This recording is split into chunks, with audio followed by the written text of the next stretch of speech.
అబ్రహాము కుమారుడగు దావీదు కుమారుడైన యేసుక్రీస్తు వంశావళి. ఈ మాటనే ఈరోజు మనం ధ్యానం చేద్దాం. యేసుక్రీస్తు వంశావళి దాని గురించి చెప్పేటప్పుడు దేవుడు ఇద్దరిని మాత్రమే మెన్షన్ చేస్తూ వచ్చాడు. ఒకటి అబ్రహాము కుమారుడిగా, దావీదు కుమారుడిగా. అబ్రహాము కుమారుడగు దావీదు కుమారుడైన యేసుక్రీస్తు అంటే యేసుక్రీస్తుని ఈ ఇద్దరి యొక్క కుమారుడిగా చెప్తూ ఉన్నాడు. అబ్రహాము కుమారుడిగా, అలాగే దావీదు కుమారుడిగా. చాలా జాగ్రత్తగా మనం ఆలోచిద్దాం. అబ్రహాము కంటే ముందు ఎవరు లేరా? ఉన్నారు. మొట్టమొదటి మానవుడు ఎవరు? ఆదాము. సరే, ఆదాము అంటే తప్పు చేసి పడిపోయాడండి, అందుకే దేవుడు ఆదాము పేరు చెప్పడానికి ఇష్టపడలేదు అనుకుందాం. ఆదాము తర్వాత భక్తి కలిగిన వాడు ఎనోషు ఉన్నాడు. ఆయన కాలంలోనే అసలు దేవుడి నామములో ప్రార్థన చేయటం బిగిన్ అయ్యింది. అసలు ఆయన పేరుని దేవుడు చెప్పట్లా. ఆ తర్వాత హానోకు ఉన్నాడు. దేవునితో కూడా నడిచినవాడు, మరణం చూడకుండా దేవుని దగ్గరికి వెళ్ళిపోయినవాడు. మరి హానోకు గురించి కూడా ఏం మాట్లాడలే. హానోకు తర్వాత నోవాహు ఉన్నాడు. నోవాహు కూడా నీతిమంతుడా కాదా? నీతిమంతుడే. ఎంత నీతిమంతుడు అంటే ఈ లోకమంతా చెడిపోయినా సరే నోవాహు ఒక్కడే నీతిగా బ్రతికాడు. ఆయన కుటుంబం కోసం దేవుడే ప్రత్యేకంగా ఓడ తయారు చేసుకో నోవాహు, ఈ లోకాన్ని అంతా నాశనం చేయబోతున్నాను, నీవు నీ కుటుంబం మాత్రం బ్రతకాలి, కాబట్టి నీ కుటుంబం కోసం ఓడ సిద్ధం చేసుకో అంటే 120 సంవత్సరాలు కష్టపడి ఓడ సిద్ధం చేసుకొని ఆ రకంగా తను తన కుటుంబం అంతా రక్షించబడ్డారు. కానీ యేసుక్రీస్తు గురించి చెప్పేటప్పుడు దేవుడు వీళ్ళందరినీ పక్కన పెట్టేసి అబ్రహాము కుమారుడగు అంటున్నాడు. ఎందుకు అబ్రహాము కుమారుడే అని యేసుక్రీస్తు పిలువబడాలి అంటే చాలా జాగ్రత్తగా విందాం. అబ్రహాము మొట్టమొదట యాజకత్వానికి ప్రారంభం. దేనికి ప్రారంభం? యాజకత్వానికి ప్రారంభం. అదేంటి? యాజకత్వం అబ్రహాము దగ్గర నుంచి కాదు కదా వచ్చింది. అబ్రహాము తర్వాత ఇస్సాకు వచ్చాడు, ఇస్సాకు నుంచి యాకోబు వచ్చాడు, యాకోబు నుంచి 12 గోత్రాలు వచ్చారు. ఆ 12 గోత్రాల్లో లేవి గోత్రం, ఆ లేవి గోత్రంలో అహరోను దగ్గర నుంచి ప్రారంభించబడింది యాజకత్వం. ఏమిటి యాజకులు చేసే పని అంటే, ఈ యాజకులు దేవునికి మనుషులకి మధ్యవర్తులుగా ఉండి దేవుని తరపున మనుషులందరినీ ఆశీర్వదించేవాళ్ళు. ఏం చేసేవాళ్ళు? యాజకులు ఆశీర్వదించేవాళ్ళు. దేవునికి ఎవరైనా అర్పణ తీసుకొస్తే ఆ అర్పణ దేవుని సన్నిధిలో అర్పించి వాళ్ళ నిమిత్తం ప్రార్థన చేసి దేవుని నామంలో వాళ్ళందరినీ ఆశీర్వదించేవాళ్ళు. కాబట్టి ఈ యాజకత్వం దేనికి దేవుడు ఇచ్చాడంటే ఇశ్రాయేలందరినీ కూడా ఆయన సన్నిధిలో ఆశీర్వదించడానికి. ఈ యాజకత్వం ప్రారంభమైంది ఎక్కడి నుంచి అంటే అహరోను దగ్గర నుంచి. అహరోను ఎవరు? లేవి. లేవి ఎవరు? యాకోబు కుమారుడు. యాకోబు ఎవరు? ఇస్సాకు కుమారుడు. ఇస్సాకు ఎవరు? అబ్రహాము కుమారుడు.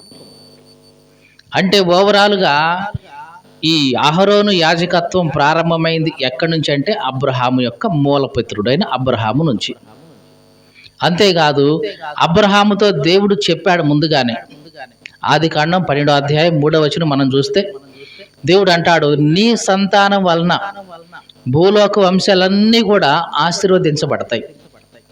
ఏమన్నాడు? నీ సంతానము ద్వారా భూలోకములోని వంశాలన్నీ కూడా ఆశీర్వదించబడతాయి. అంటే అబ్రహాము ఆశీర్వాదానికి కారకుడు అన్నమాట. దేవునికి స్తోత్రం కలుగును గాక. హల్లెలూయా. ఆదికాండం 12వ అధ్యాయం 3వ వచనం,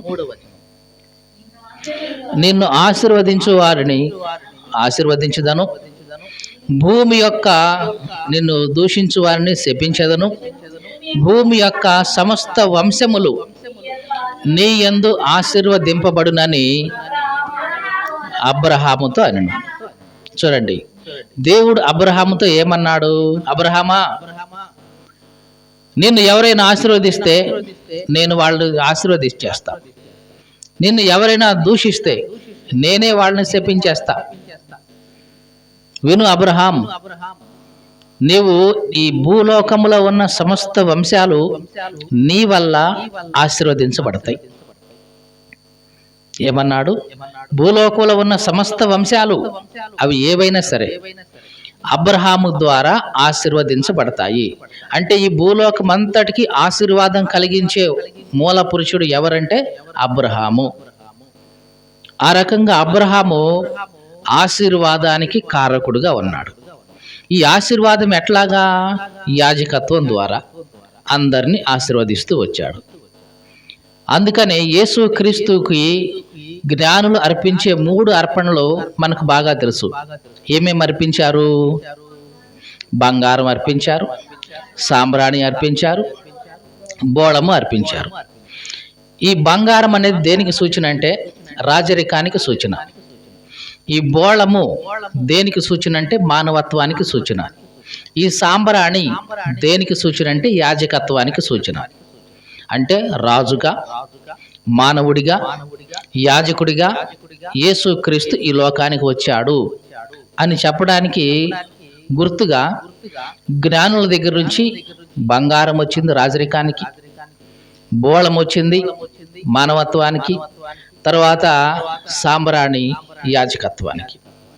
రాజు, యాజకుడు, తర్వాత సేవకుడు అంటే యాజకుడు. దేవునికి స్తోత్రం కలుగును గాక. హల్లెలూయా. కాబట్టి అబ్రహాము కుమారుడు అని చెప్తున్న ప్రతిసారి అబ్రహాము ఆశీర్వాదానికి కారకుడు, యాజకత్వానికి కారకుడు. అంటే అబ్రహాము ద్వారా ఈ భూలోక వంశాలన్నీ కూడా ఆశీర్వదించబడతాయి. మరి అబ్రహాము కుమారుడగు యేసుక్రీస్తు అన్నాడంటే ఆ యేసుక్రీస్తు ద్వారా ఈ భూలోకంలో ఉన్న వంశాలన్నీ కూడా ఆశీర్వదించబడతాయి. ఇది దేవుడు చెప్పదలుచుకున్న మాట. దేవునికి స్తోత్రం కలుగును గాక. హల్లెలూయా. అందుకనే యేసుక్రీస్తు అబ్రహాము కుమారుడుగా చెప్పబడ్డాడు. అంటే అబ్రహాము ఈ భూలోకంలో ఉన్న సమస్త వంశాలకు ఎలాగ ఆశీర్వాదకరంగా చెప్పబడ్డాడో యేసుక్రీస్తు ద్వారా ఈ లోకానికి అంతటికీ కూడా ఆశీర్వాదం రావాలి. ఇది దేవుని ప్రణాళిక. దేవునికి స్తోత్రం కలుగును గాక. హల్లెలూయా. కాబట్టి అబ్రహాము కుమారుడుగా ఎందుకు చెప్పబడ్డాడు అంటే ఈ లోకంలో ఉన్న ప్రతి ఒక్కరికి ఆశీర్వాదం కలిగించేవాడిగా యేసుక్రీస్తు అబ్రహాము కుమారుడిగా చెప్పబడ్డాడు. ఇది మొదటి మాట. ఇక రెండవది ఏమిటి? దావీదు కుమారుడుగా చెప్పబడ్డాడు. ఈ రెండో మాటకి వెళ్లే ముందు ఆశీర్వాదం అంటే ఏమిటో చూద్దాం. చాలామంది లోకంలో అనుకుంటారు ఆశీర్వాదం అంటే డబ్బుంటే ఆశీర్వాదం, వస్తువులుంటే ఆశీర్వాదాలు, బంగారం ఉంటే ఆశీర్వాదం, బండ్లుంటే ఆశీర్వాదం, ఇళ్ళుంటే ఆశీర్వాదం, పెళ్ళైతే ఆశీర్వాదం, పిల్లలు కలిగితే ఆశీర్వాదం. ఇవి ఆశీర్వాదం అనుకుంటున్నారు. నిజానికి ఇవి లోక సంబంధంగా చూస్తే మన దృష్టిలో ఆశీర్వాదాలే, కానీ దేవుని దృష్టిలో ఇవి ఆశీర్వాదాలు కాదు. మీకు అర్థమైందా? మళ్ళీ చెప్తున్నా, మనుషుల దృష్టిలో ఇవన్నీ ఆశీర్వాదాలుగా కనబడుతున్నాయేమో, కానీ దేవుని దృష్టిలో ఇవి ఆశీర్వాదాలు కానే కాదు. మరి దేవుని దృష్టిలో నిజంగా ఆశీర్వాదం అంటే ఏంటి అంటే చూద్దాం ఒకసారి. ఆదికాండం 32వ అధ్యాయం 26వ వచనం. ఆయన తెల్లవారుచున్నది కనుక నన్ను పోనిమ్మని అనగా అతడు, నీవు నన్ను ఆశీర్వదించితేనే గాని నిన్ను పోనీయను. ఇక్కడ జరిగింది చూడండి జాగ్రత్తగా. యాకోబు యబ్బోకు రేవు దగ్గర ఇక్కడ చేస్తున్న ప్రార్థన ఇది. ఎవరు యాకోబు అంటే అబ్రహాము కొడుకు ఇస్సాకు ఉన్నాడు. ఇస్సాకుకి 2 కొడుకులు ఉన్నారు, యాకోబు, ఏశావు అన్నదమ్ములు. యాకోబు ఏమో చిన్నప్పటి నుంచి తల్లి కొంగుచాటున పెరిగాడు. ఏశావేమో తండ్రికి సహాయపడుతూ వేటాటం నేర్చుకున్నాడు. యాకోబు తన జ్యేష్ఠత్వం కోసం ఏశావుని మోసం చేశాడు. పెద్దవాడిని మోసం చేసి జ్యేష్ఠత్వ హక్కు తీసుకున్నాడు. తండ్రిని మోసం చేసి దీవెనలు తీసుకున్నాడు. ఈ లోపల అన్న వీటిని చంపేద్దాం అనుకున్న టైంకి మామ దగ్గరికి పారిపోయాడు. మామ దగ్గరికి పోయి ఆ మామ కూతుర్ని చేసుకోవడం కోసం 7 ఏళ్ళు ఊరికే దాస్యం చేశాడు, కొలువు చేశాడు. ఈ రోజుల్లో అంటే మనం కట్నం ఇచ్చి పెళ్లి చేస్తున్నాం. ఆడపిల్లనిచ్చి ఎదురుగా కట్నం ఇచ్చి పెళ్లి చేస్తున్నాం. ఆ రోజుల్లో ఆడపిల్లని ఇవ్వాలంటే ఎదురు కట్నం వీళ్ళే ఇవ్వాలి. మరి ఈయన దగ్గర డబ్బులు లేవు కదా, మావా 7 సంవత్సరాలు నీకు జీతం చేస్తా, నీ కింద ఎన్ని సంవత్సరాలు, 7 సంవత్సరాలు జీతం చేస్తా, ఆ జీతానికి బదులుగా నీ కూతుర్నిచ్చి పెళ్లి చేయన్నాడు. సరేలే, ఎవడికో ఇచ్చేది నీకే ఇస్తాలే, ఆ జీతం ఏదో చేయి 7 సంవత్సరాలని 7 సంవత్సరాలు చాకరీ చేయించుకున్నాడు. చేయించుకొని పెద్దదాన్ని అంటగట్టాడు. ఈమె చిన్నామని నేను ప్రేమించాడు, మామేమో పెద్ద ఆమెని అంటగట్టాడు. అదేంటి మరి ఈయన చూడలేదా అంటే చూడనివ్వరు.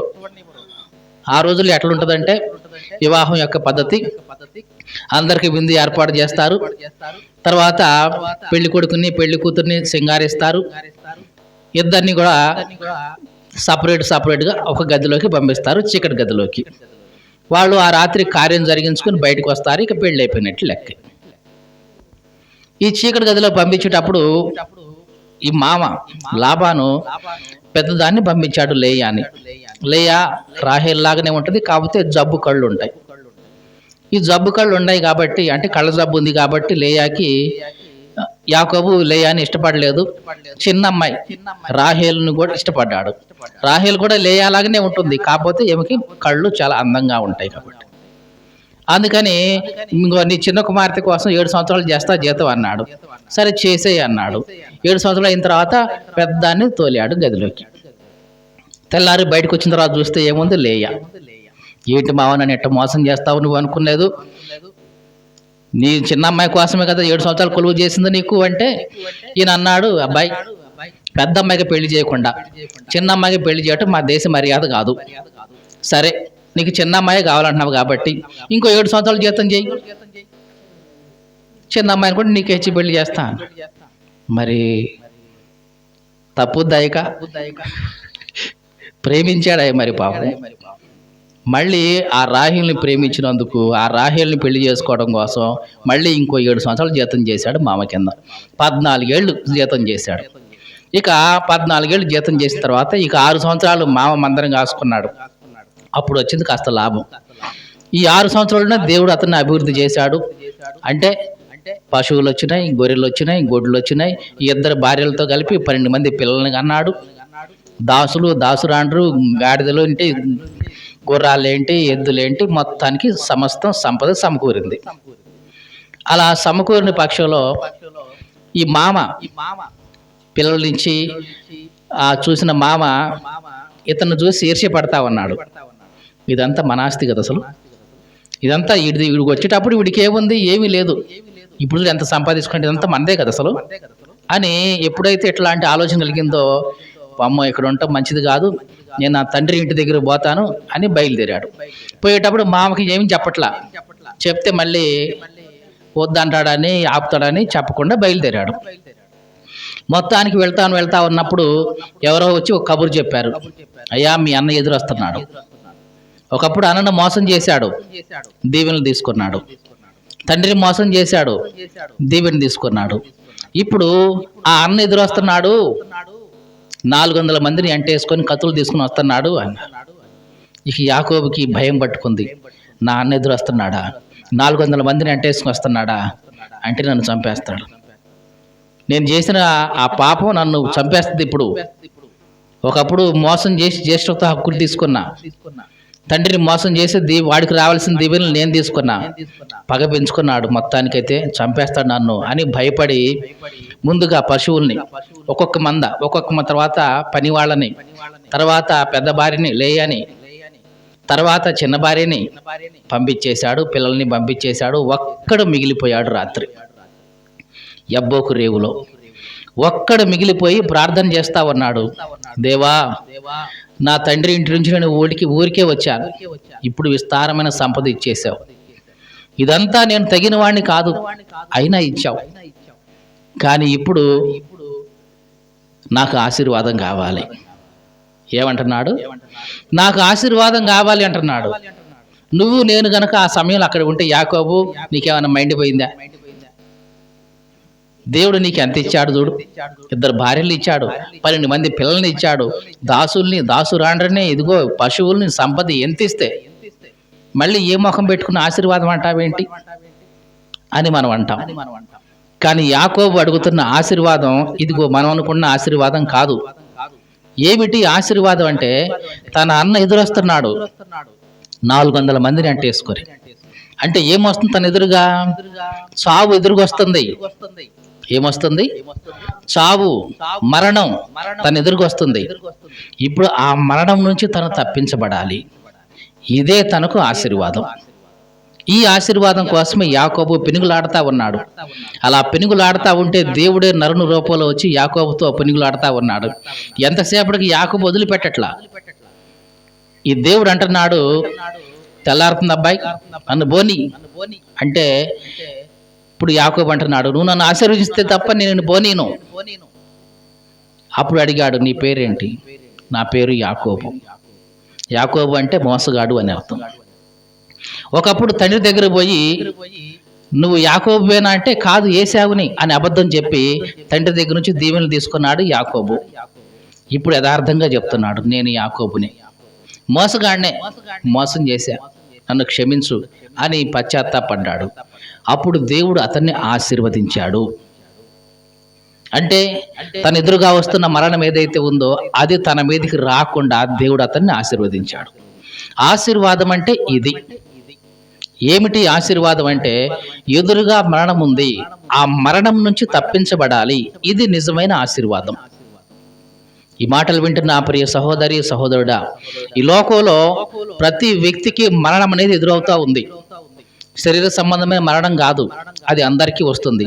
ఇంకొక మరణం ఉంది, అగ్నిగుండం, నరకం. దీన్నే 2వ మరణం అని బైబిల్ చెప్తుంది.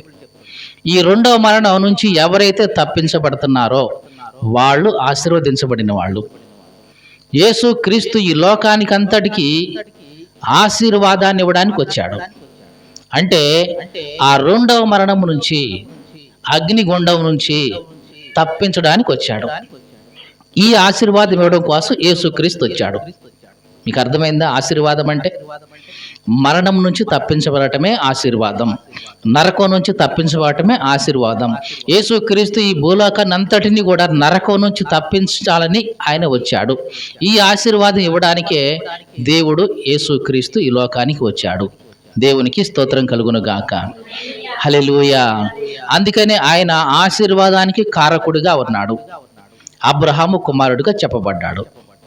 ఇక 2వదిగా దావీదు కుమారుడిగా చెప్పబడ్డాడు. దావీదు అంటే మొట్టమొదటిసారిగా ఇశ్రాయేలులను ఏకధాటిగా 40 సంవత్సరాలు పాలించిన వాడు. దావీదు కంటే ముందు వచ్చాడు ఇంకో ఆయన సౌలు. కానీ దేవునికి ఇష్టంగా జీవించాల, ఎంతో కాలం రాజ్య పరిపాలన చేయాల, పక్కకు నెట్టేశాడు దేవుడు. అతన్ని పక్కకు నెట్టి దావీదుని గురించి ఒక సాక్ష్యం ఇచ్చాడు దేవుడు. ఈ దావీదు నా ఇష్టానుసారుడైన మనుషుడు, నా ఉద్దేశాలను నెరవేర్చేవాడు అని ఇతనికి పట్టాభిషేకం కట్టాడు. దావీదు అట్లాగే పరిపాలించాడు, 40 సంవత్సరాలు పరిపాలించాడు. అట్లాంటి దావీదుకి దేవుడు వాగ్దానం చేశాడు, దావీదు నీ అధికారం తరతరాలకి ఉంటుంది.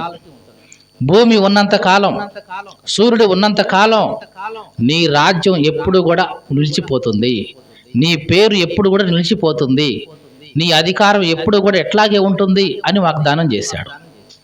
దేవునికి స్తోత్రం కలుగును గాక. హల్లెలూయా. కాబట్టి దావీదు అనే పేరు మనకు వచ్చినప్పుడల్లా అధికారానికి గుర్తు. దేనికి గుర్తు? అధికారానికి గుర్తు. అబ్రహాము ద్వారా ఆశీర్వాదం, దావీదు ద్వారా అధికారం. దేవుడు మనకు అధికారాన్ని ఇవ్వడానికి వచ్చాడు. ఏమి ఇవ్వడానికి వచ్చాడు? అధికారాన్ని ఇవ్వడానికి వచ్చాడు. అధికారం అంటే, నేను ప్రెసిడెంట్గా నిలబడతానండి, నాకేమైనా ప్రెసిడెంట్ అధికారం ఇస్తాడేమో దేవుడు, అడగండి చూడండి. ఈ అధికారాలు కాదు. లోక సంబంధమైన ప్రెసిడెంట్లు, ఎమ్మెల్యేలు, మంత్రులు, ముఖ్యమంత్రులు, ఈ అధికారాలు కాదు దేవుడు ఇవ్వాలని వచ్చింది. నీ జీవితాన్ని ఏలతా ఉన్న పాపం మీద నీకు అధికారం ఇవ్వడం కోసం. మీకు అర్థమైందా? పాపం మీద నీకు అధికారం ఇస్తాడు దేవుడు. నీలో ఉన్నటువంటి చెడుగును జయించే అధికారం నీకు ఇస్తాడు. నీలో ఉన్నటువంటి ఆ పాపాన్ని జయించే అధికారం నీకు ఇస్తాడు. దుర్మార్గం, దుష్టత్వం ఇవన్నీ నీ హృదయాన్ని, నీ జీవితాన్ని ఏళ్తా ఉంటాయి కదా, వాటిని జయించే అధికారం దేవుడు నీకు ఇవ్వబోతున్నాడు. అన్నిటికంటే మించి దేవుని పిల్లలయ్యే అధికారం ఇస్తున్నాడు. యోహాను సువార్త 1వ అధ్యాయం 12వ వచనం, తన్ను ఎందరు అంగీకరించిరో వారందరికీ, అనగా తన నామమందు విశ్వాసముంచే వారికి దేవుని పిల్లలు అగుటకు ఆయన అధికారము అనుగ్రహించాడు. దేవునికి స్తోత్రం కలుగును గాక. ఎవరైతే ఆయన నమ్ముతున్నారో, ఎవరైతే ఆయన్ని విశ్వసిస్తూ ఉన్నారో వారందరికీ ఒక అధికారం ఇచ్చాడు దేవుడు. ఏ అధికారం అది? దేవుని పిల్లలు అయ్యే అధికారం. దేవుని పిల్లలు అవ్వాలంటే అదొక అధికారం. ఆ అధికారాన్ని దేవుడు మనకిచ్చాడు. దావీదు అధికారం అన్నమాట అది. దేవునికి స్తోత్రం కలుగును గాక. హల్లెలూయా. దేవుని పిల్లలయ్యామంటే ఒక అధికారం మనకు వచ్చినట్లే. ఏమిటి అధికారం? ఇదిగో ఈ లోకాన్ని జయించే అధికారం, మనలో ఉన్న పాపాన్ని జయించే అధికారం, మన చుట్టూ ఉన్న దుష్టత్వాన్ని జయించే అధికారం, ఇవన్నీ కూడా మనకు వచ్చేసినట్లే. దేవుని పిల్లలయ్యే అధికారం మనకు వచ్చిందంటే.